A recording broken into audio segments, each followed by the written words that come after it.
The stars looked different beyond the edge of known space.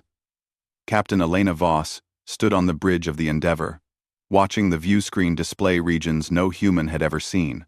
Her crew of 200 had volunteered for this mission, knowing they might never return home. The ship's new faster-than-light drive had taken 3 decades to build, and this was its first real voyage into the deep unknown. "Captain, we're detecting multiple signatures ahead," said Lieutenant Marcus Chen from the sensor station. His voice carried a hint of concern that made Elena's spine straighten. "They're big, really big." Before Elena could respond, the space around them erupted with light. Ships materialized from nowhere, surrounding the Endeavour, like sharks circling prey. These vessels dwarfed the human ship, each one bristling with weapons that glowed with menacing energy. Their hulls were smooth and dark, decorated with symbols that hurt to look at directly. "Incoming transmission," said Communications Officer Sarah Kim. It's in English, Captain." Perfect English. A face appeared on the screen.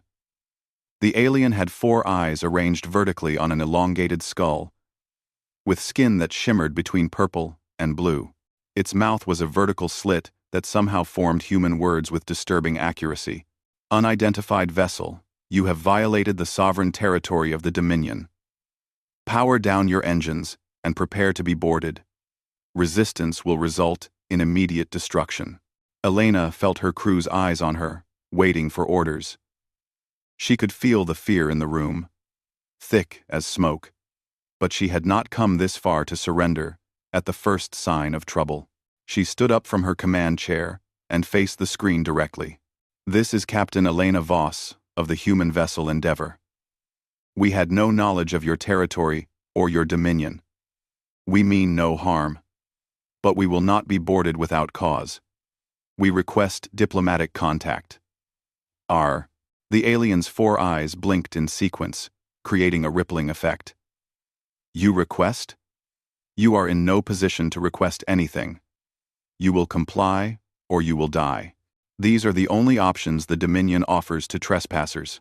"Then, the Dominion needs better options," Elena said calmly. "We're explorers, not invaders. If we've crossed a border, we apologize. But we won't surrender our ship or our freedom. Not to you. Not to anyone." Silence stretched across the void. The alien's expression was impossible to read, but Elena could sense its confusion. Finally, it spoke again, its voice slightly less certain than before. "No species has ever refused Dominion authority. You do not understand what you face. We have ruled this region of space for 10,000 of your years. We have crushed empires that spanned hundreds of star systems. Your single ship is nothing but dust, waiting to be scattered." Elena allowed herself a small smile. "Maybe. But that dust is going to make you work for it. We humans have a saying: give me liberty, or give me death. We didn't cross into unknown space just to become someone's slaves." The transmission cut off abruptly. For several tense minutes, the Dominion ships held their positions, weapons charged and ready. Elena could hear her own heartbeat in the silence. Lieutenant Chen's hands hovered over the weapons controls, though everyone knew their small arsenal would barely scratch those massive vessels. Then something unexpected happened. The Dominion ships began to move, creating a corridor through their formation. "Captain," Sarah said, her voice barely above a whisper. "They're letting us through." A new transmission arrived, audio only this time. The alien's voice carried a tone that might have been respect, or perhaps just curiosity. "You may depart, humans. But you have been marked.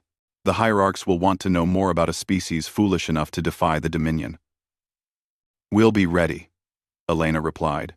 The Endeavour moved forward slowly, passing between the towering alien warships.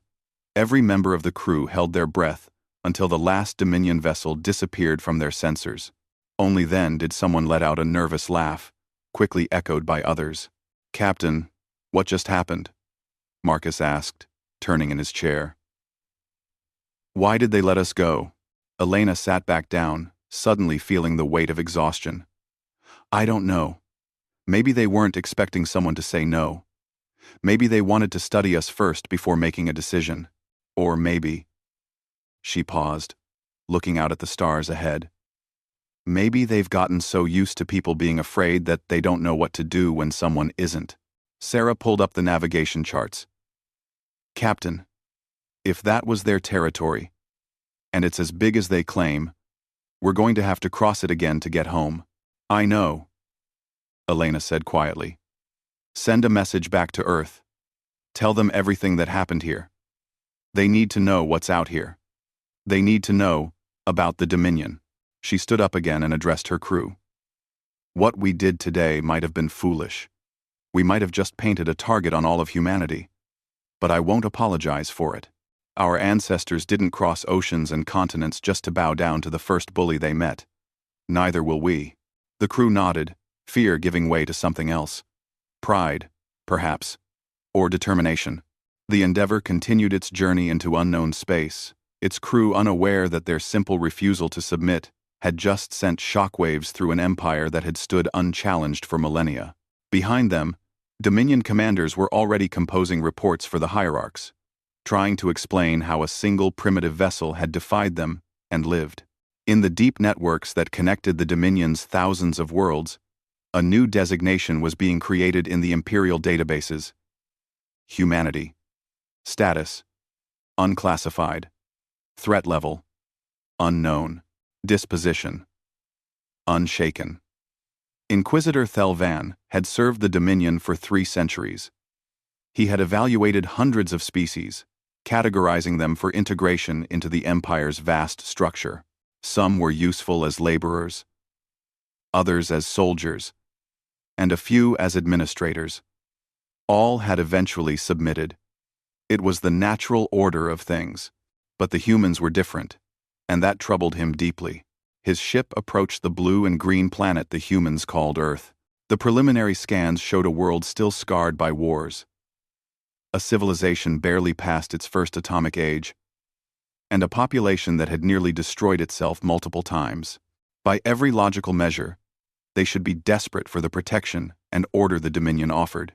The landing was arranged through nervous human diplomats who seemed both frightened and excited by his arrival. Thelvan descended to a city called Geneva, accompanied by his guards and recording drones. The humans had prepared a meeting chamber, simple by Dominion standards but clean and organized. Ambassador Chen greeted him at the entrance.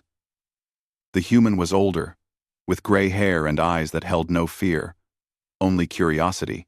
Behind him stood representatives from various human nations, a confusing array of different cultures and governments that somehow coexisted on this single world.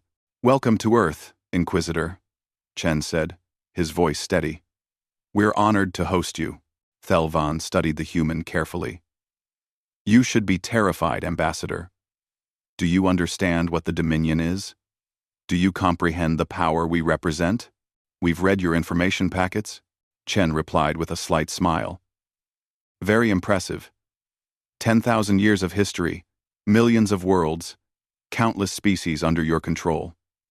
You've built something remarkable. Then you understand that resistance is futile. We understand that you want us to think it's futile. Inside, Thelvan activated his holographic display. Images filled the air showing Dominion fleets, vast cities on 100 worlds, and most importantly, records of civilizations that had resisted and been crushed. He had shown this presentation countless times before. It always worked. No, this is what awaits those who defy us, Thelvan explained, showing footage of orbital bombardments and occupied worlds. We do not wish to harm you, but we will, if necessary. Submit now. Integrate into the Dominion peacefully, and your species can prosper under our guidance. The human diplomats watched the presentation in silence. Some looked disturbed by the images of destruction, but none looked defeated. When the display ended, Chen stood up and approached the holographic projector. May I? He asked. Thelvan gestured his permission, curious about what the human would do. Chen activated his own device, and new images appeared. Human history unfolded in the air, Wars, revolutions, disasters both natural and self-inflicted. Images of humans fighting against impossible odds, losing battles but continuing to resist. Stories of small nations defying empires, of slaves rising against masters, of people choosing death over submission again and again throughout their violent history.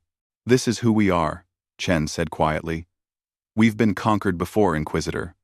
By our own people, by our own governments, by our own fears.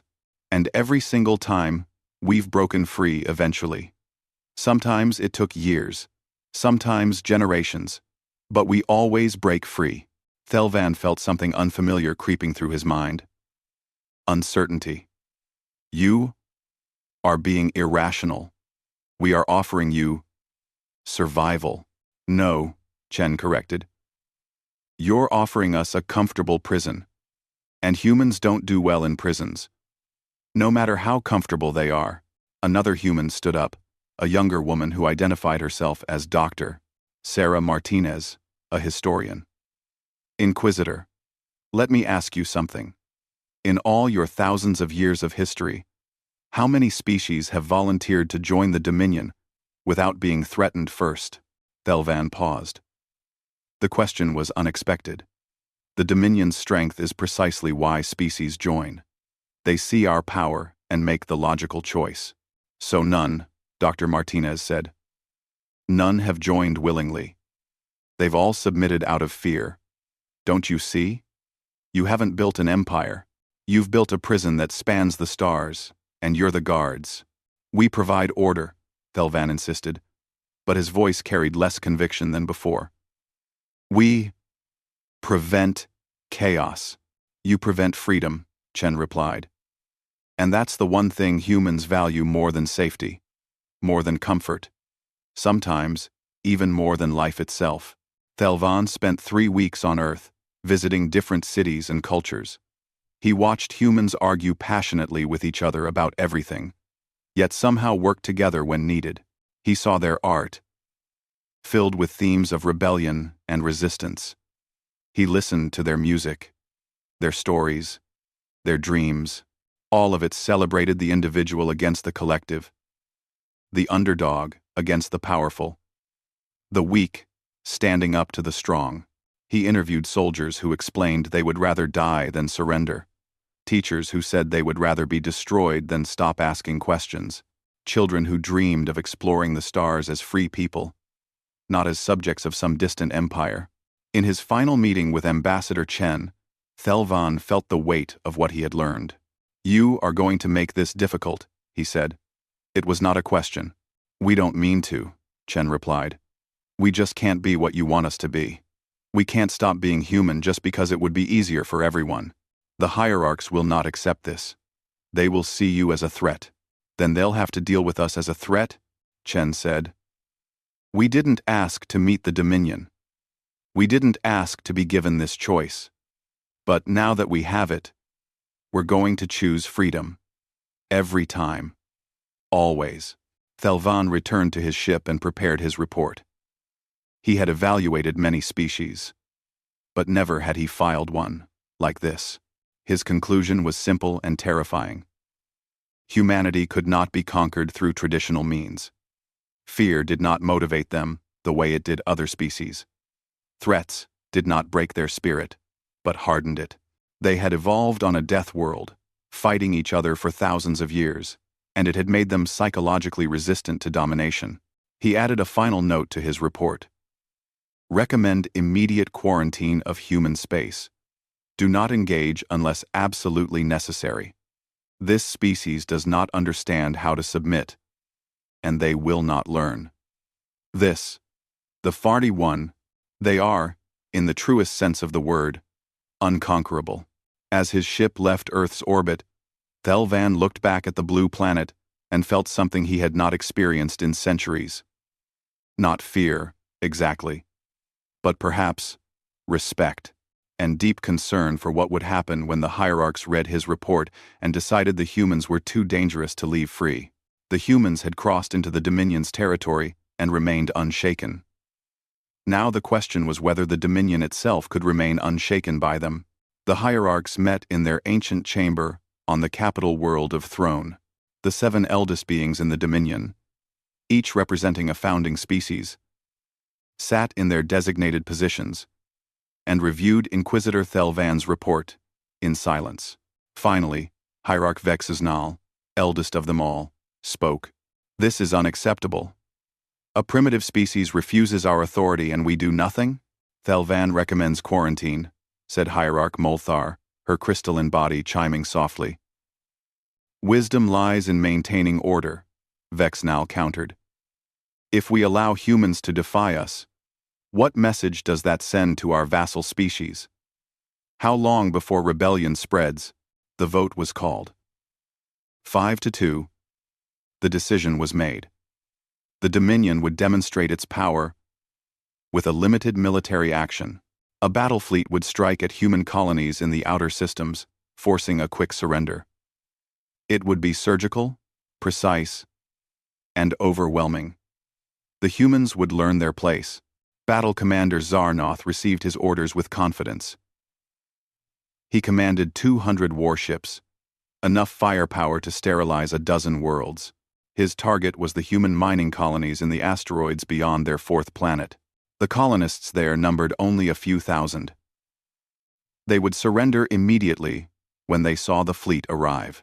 The human colonies were crude things, hollowed-out asteroids and prefabricated stations connected by thin tubes. Zarnoth's sensors detected fewer than 50 small spacecraft, mostly mining vessels and cargo haulers. No military presence at all. This would be over in hours. He opened a communication channel to the largest station. "This is Battle Commander Zarnoth of the Dominion Fleet. You are ordered to power down all systems and prepare to be occupied. Any resistance will be met with lethal force. You have 1 standard hour to comply." The response came from a woman who identified herself as Colony Administrator Rita Hughes. She appeared on the screen wearing a simple work uniform, floating in zero gravity. Her face was streaked with grease, and her hair was pulled back in a practical knot. "Commander, we're just miners out here. We don't have any weapons, but we're not surrendering either. You want these colonies, you'll have to take them." Zarnoth was baffled. "You have no weapons, and no defenses. You cannot possibly resist." "Watch us," Rita said, and cut the transmission. What followed was chaos.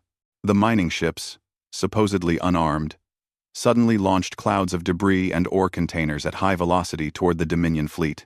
Zarnoth's ships easily destroyed them, but the shrapnel created sensor interference.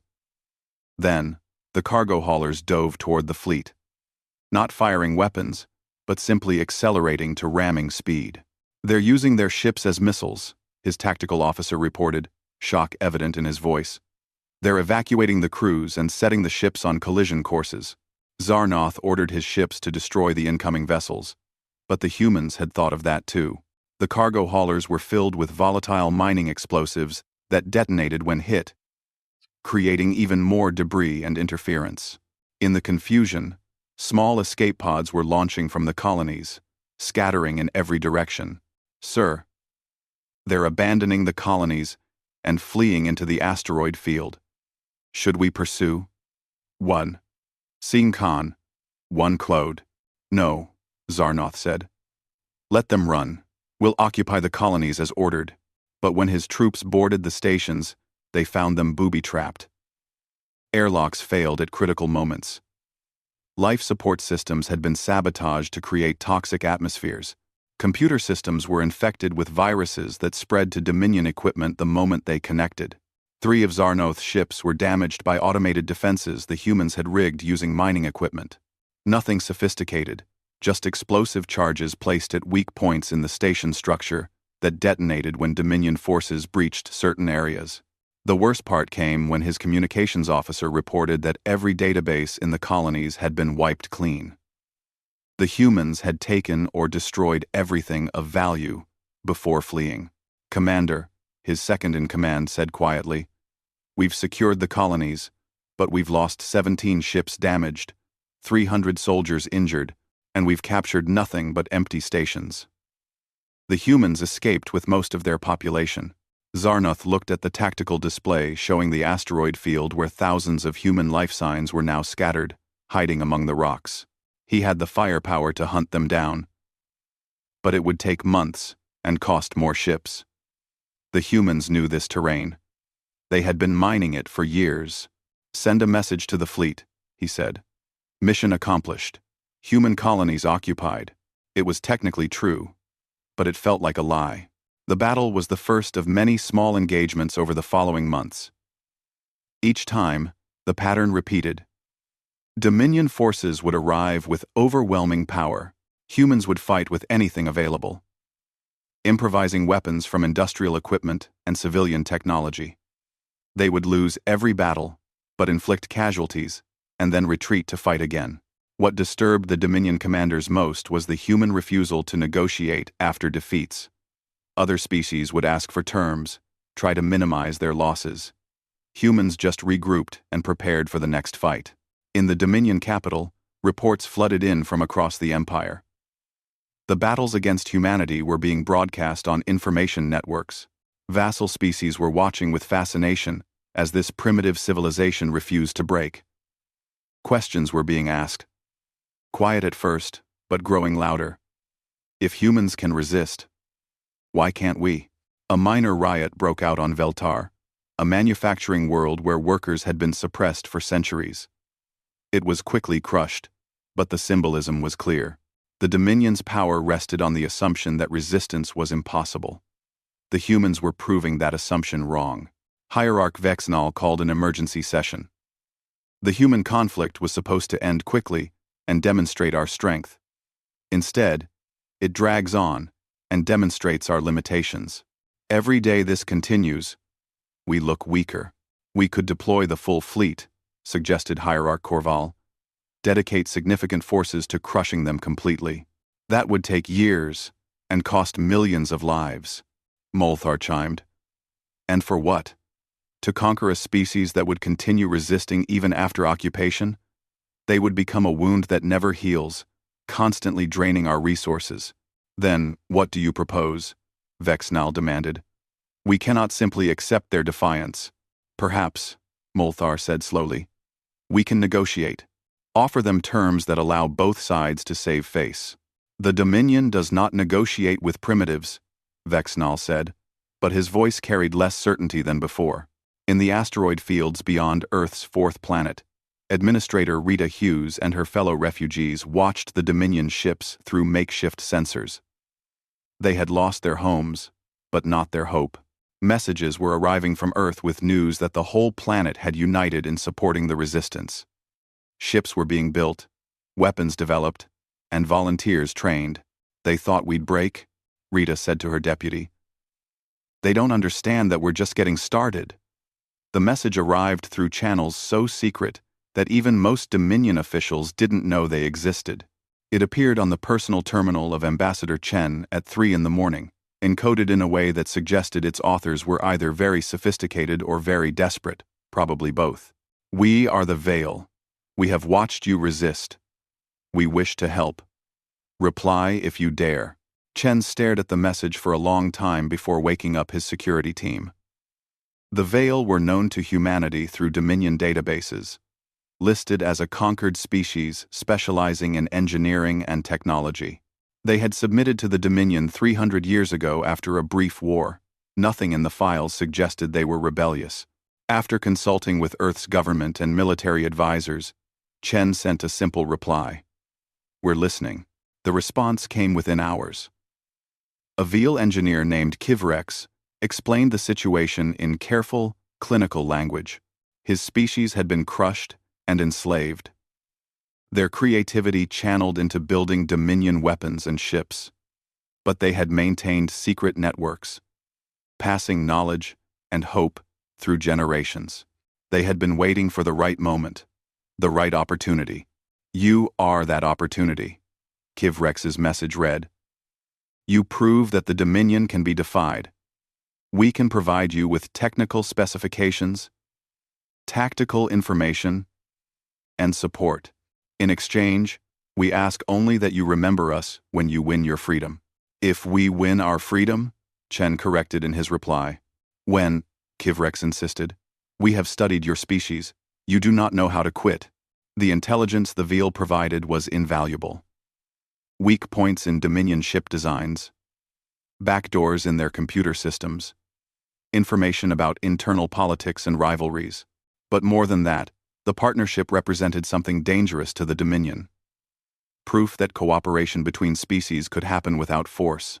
Meanwhile, human diplomats were exploiting another weakness in the Dominion structure. The Empire was held together by an elaborate legal framework, thousands of years of treaties and protocols. It had never occurred to the hierarchs that anyone would actually challenge these systems from within. A young lawyer named David Park began filing motions with Dominion courts, demanding hearings on the legality of the conflict. He cited obscure clauses about proper notification of territorial boundaries, requirements for diplomatic process before military action, and rights of uncontacted species under Dominion law. Most of his arguments were dismissed, but some weren't. Each legal victory, no matter how small, created delays and complications. You're using their own bureaucracy against them, Ambassador Chen said with admiration during a secure call. How long can you keep this up? Years, if necessary. David replied. The Dominion built a system designed to control through rules and procedures. They never imagined someone would actually use those rules as weapons. The real breakthrough came when the Veal made contact with other vassal species, passing along the message that resistance was possible. A species called the Cormani, who had been conquered 200 years ago, began a campaign of passive resistance in their factories. Production quotas started falling short by small percentages, always with plausible explanations. Equipment failures, supply chain issues, worker illness. The Dominion administrators didn't notice at first. The shortfalls were tiny, easily dismissed. But across 100 factory worlds, those tiny percentages added up to significant disruptions. On the human front, Admiral Elena Voss was planning something audacious. The Veal had provided coordinates for a Dominion prison facility, where political dissidents from various species were held. Most were Veal, arrested for speaking against the Empire or attempting sabotage. Voss wanted to free them. It's suicide, her tactical officer argued. That facility is guarded by 50 warships and protected by defensive satellites. We don't have the firepower. We don't need firepower, Voss replied. We need audacity and better information than they have. The plan was insane.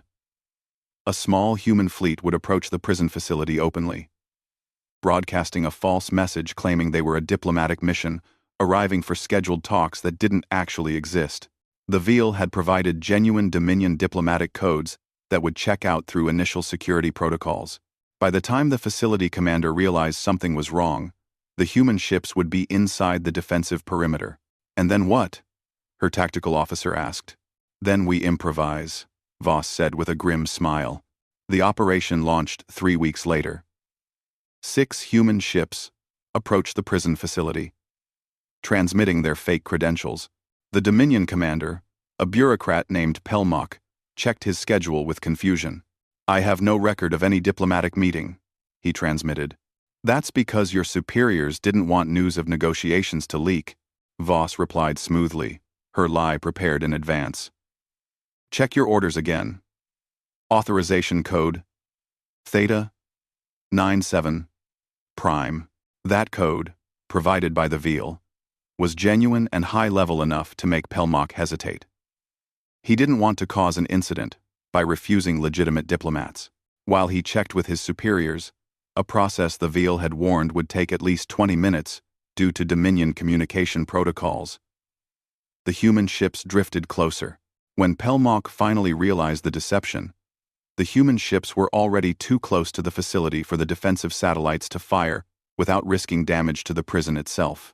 Voss gave the order, and the ships launched boarding pods directly at the facility's docking ports. The guards inside were prepared for prisoners trying to escape, not attackers breaking in.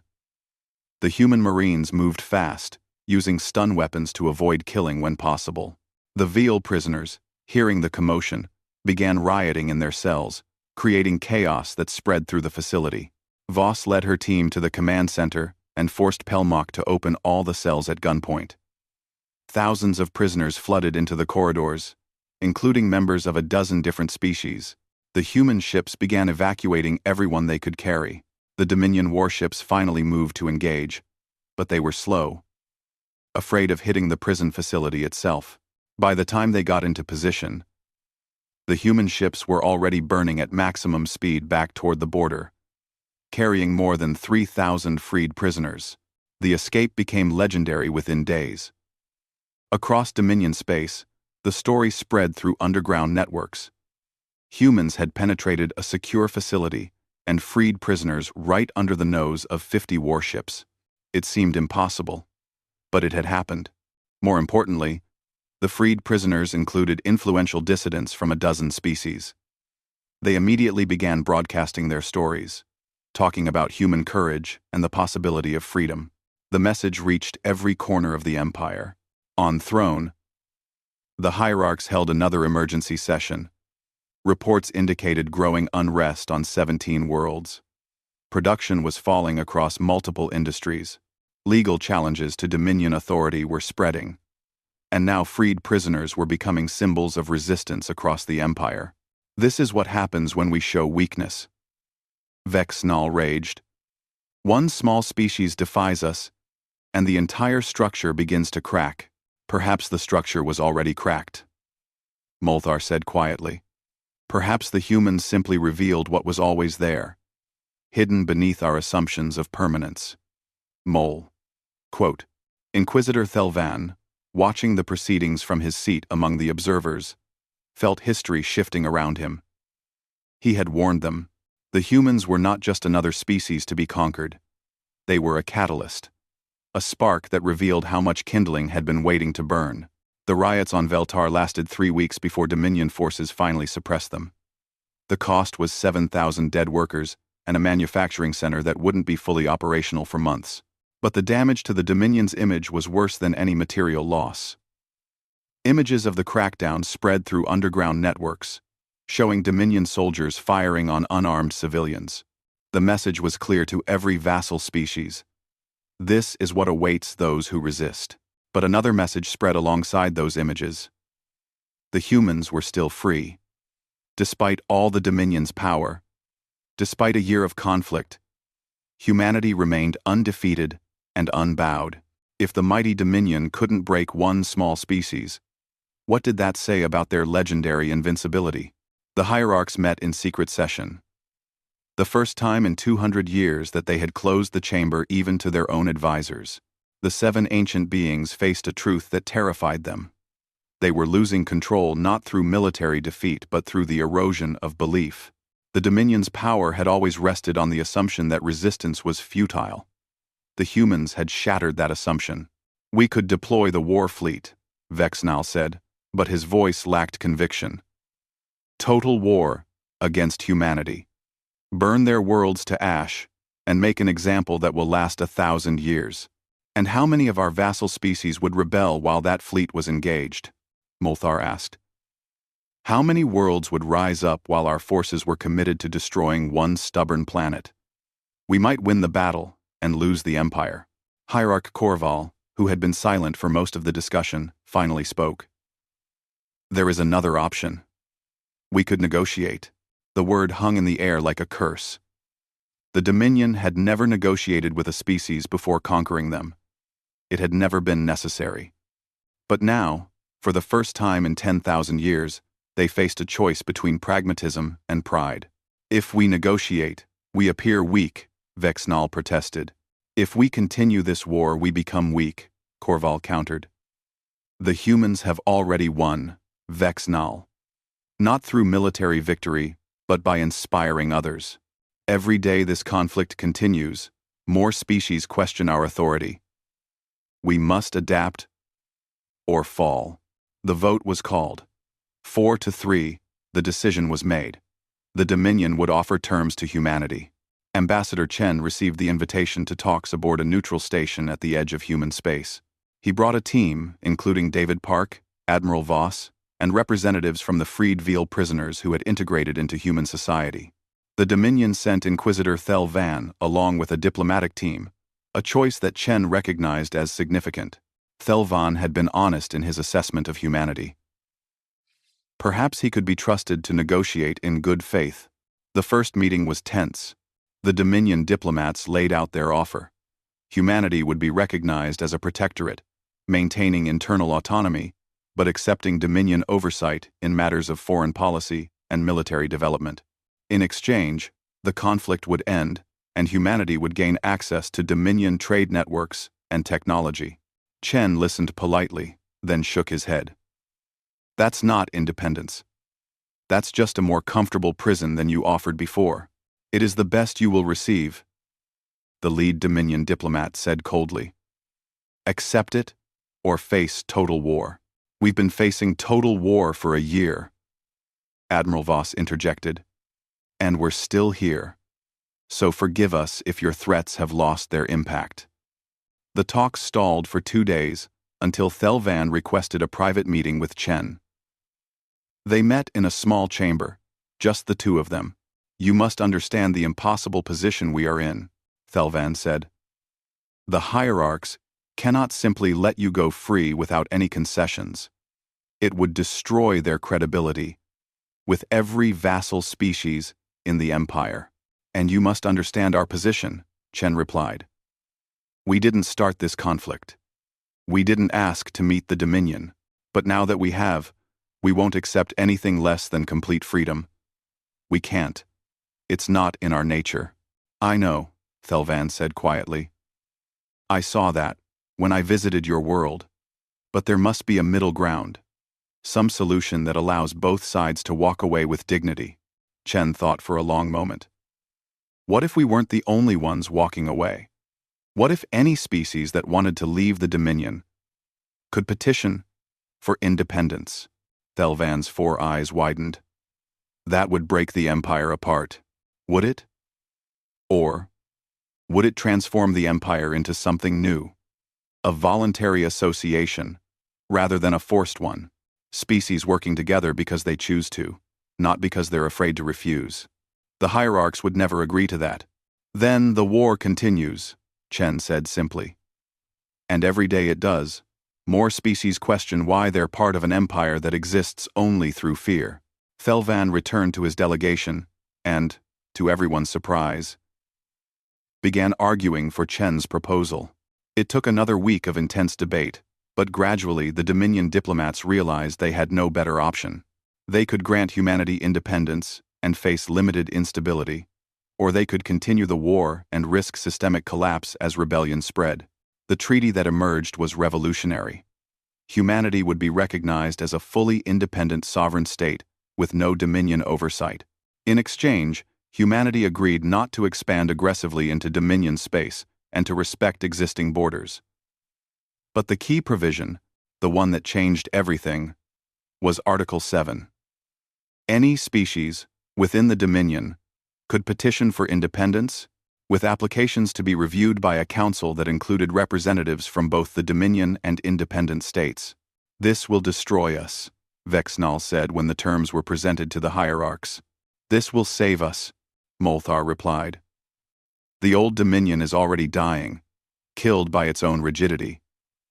This gives us a chance to build something new, something that might actually last. The vote was closer this time, 4-3 again, but the decision was made. The Dominion would sign the treaty. The signing ceremony took place on the same neutral station where negotiations had begun. Representatives from dozens of species attended, some openly, others in secret. When Chen and Thel Van placed their marks on the document, a wave of cheering erupted from the observers. 3 months later, the first petition for independence arrived from the Veil. Within a year, 7 species had left the Dominion peacefully, forming a loose coalition of free states. Others chose to remain, but now as willing members, rather than conquered vassals. The Dominion transformed slowly, painfully, into something closer to a true federation. The Endeavor, repaired and upgraded with both human and Veil technology, prepared for another journey into deep space. Captain Voss, now promoted to Fleet Admiral, stood on the bridge and looked out at the assembled fleet. 12 human ships and 5 Veal vessels would journey together, exploring regions beyond Dominion space, representing not conquest, but cooperation. Ambassador Chen attended the departure ceremony. "You started this, you know," he told Voss. "That moment, when you refused to surrender to that first Dominion patrol. Everything changed from that moment. I just did what felt right." Voss replied, "We couldn't be who we are and accept submission. It's not complicated." Voss replied, "Maybe not for humans," Chen said with a smile. "But for the rest of the galaxy, it was revolutionary." As the fleet prepared to depart, Inquisitor Thelvan sent a final message to Voss from Throne. "You have changed everything, Admiral. The galaxy will never be the same. I am uncertain whether this is good or bad, but I believe it was necessary. Perhaps empires built on fear were always destined to fall. You simply hastened the inevitable. Travel safely, and may you find whatever you are seeking in the unknown." The Endeavor and its companions jumped to faster than light speed, leaving behind a galaxy that was slowly, painfully learning what humanity had always known. That freedom, once glimpsed, cannot be forgotten. That dignity matters more than safety. That the power to say no is worth any price. The Dominion had stood for 10,000 years, seemingly eternal and unchangeable. Then humans crossed into their territory and remained unshaken. And in refusing to break, humanity had broken the empire instead, not through violence but through the simple, stubborn insistence that some things matter more than survival. The future was uncertain. Many challenges remained, but the galaxy was freer than it had been in millennia, and that was enough. The humans had not conquered the Dominion through strength. They had shattered it by refusing to kneel, and in doing so, had shown every other species in the galaxy what true strength looked like. Not the power to dominate others, but the courage to stand tall, unshaken, and free.